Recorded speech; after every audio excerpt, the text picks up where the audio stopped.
How many weeks do you think you will live?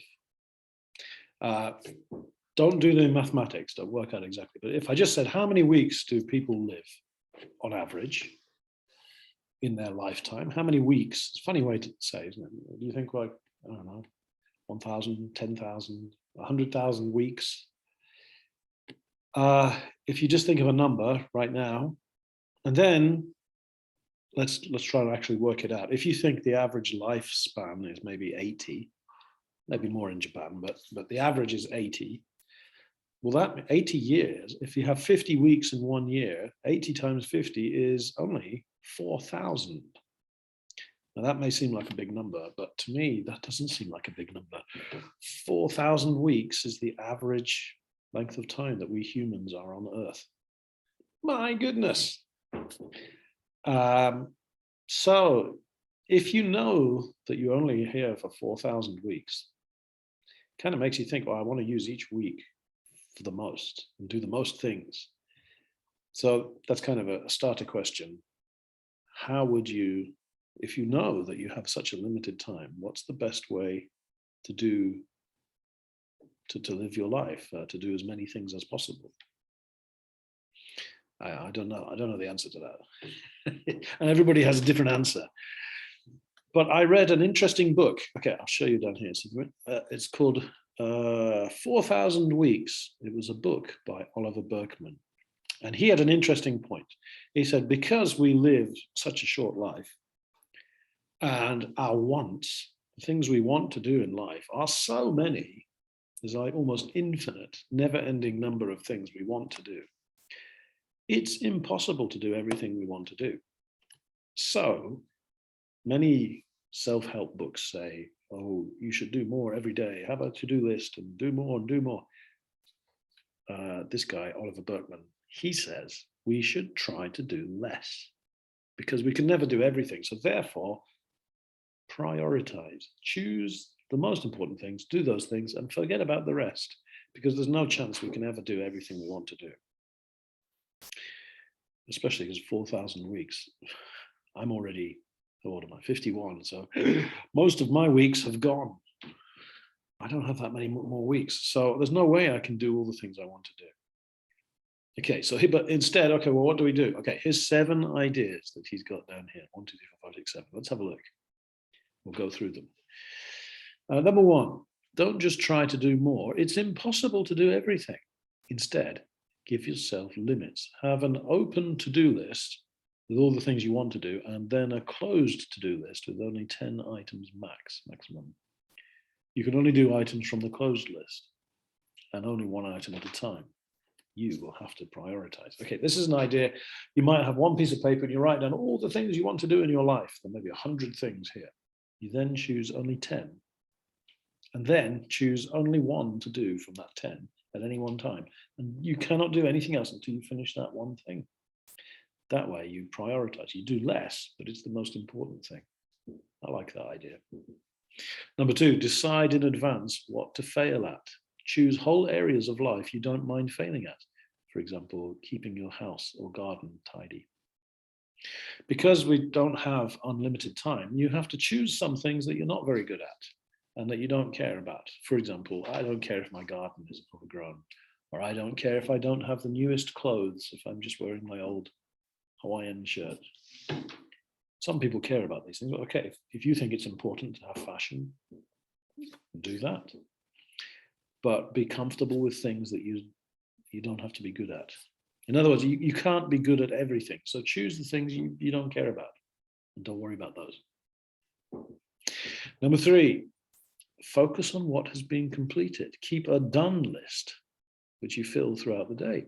It's more motivating to see accomplishments rather than to see all the things you haven't managed by the end of the day. Okay, a done list. We always write to-do lists, things to do. I want to do this. How about in your day, you write down something you did. Oh, today I studied English, and today I called my friends, and today I did some gardening. Oh, that's my done list, the things I did do. Hooray. Number 4, consolidate your caring. Consolidate means reduce and put together. We're exposed by social media to too many dire emergencies, big emergencies, for any one person to solve. Consciously pick your battles. This is the idea that, if you look at Twitter or Facebook or something, there's always these many disasters like global warming, war in Ukraine, sick children, education problems, crime. There's so many things that we want to help with. It's impossible for one person to do everything. So don't try. Choose one thing to work on. Like, okay, I'll send charity, I'll send money to Ukraine. That's enough.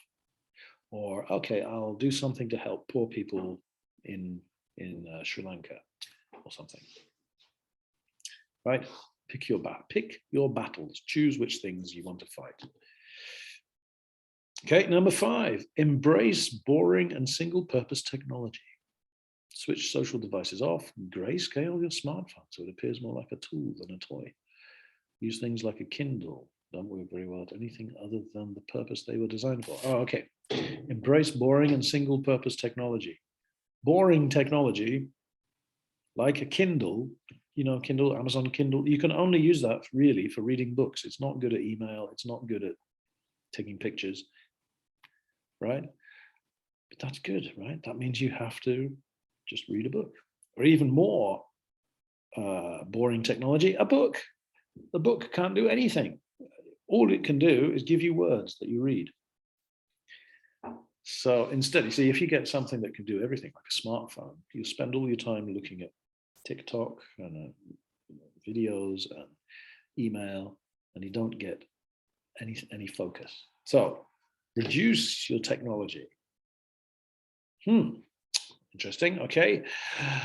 Number 6, spend twice as much time thinking about your day. You will, in effect, live twice as long, in memory at least. So it's too easy to be very busy in life and every day go around and you don't think about what you're doing. You just think about the next thing. Oh, I've got a lesson, I've got to do this, and I've got to do that, and do my shopping and come home. Instead, think, oh, what a beautiful day today. Oh, that was a nice day. Yeah. Oh, I had a very nice conversation with that person. Oh, it was really good. Oh, I should talk to them more. You're thinking about your day, like maybe by keeping a diary.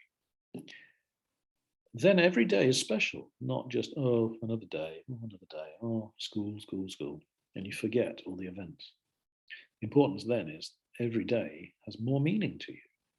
So even if you only have 4,000 weeks, it feels like 8,000 weeks. That's a victory. Okay, and then number 7, cultivate impulsive generosity. Okay? Cultivate means grow, do more of. Impulsive generosity is being generous, being kind, doing nice things. Impulse means not thinking about it. So try to do more not thinking about it nice things. Always act on such urges. For example, better to send a hurried thank you note than none at all. For me, I tried to do this recently, actually. Sometimes on Facebook, it will say, oh, your friend, it's their birthday today. And usually I just ignore it. Oh, yeah. But now I think, well, it's easy just to send a little note. Oh, happy birthday. Send. Right, that's an impulsive generosity. I want to say happy birthday to them. But actually, I'm thinking, oh, I should send them a card and maybe a present. Of course, I never will, and I'll forget about it. Better to, at that moment, do the little thing. Like, okay, I'll send you a little note. Right, that's just an example. Cultivate generosity. Okay, there's 7 ideas from the book, 4,000 Weeks. I've got 3 questions for you now. Number 1, if it's impossible to do everything we want to do, oops, got extra space there. Shouldn't we try to do as many things, so it says more, as many things every day, every minute as possible? Hold on. Let's start again.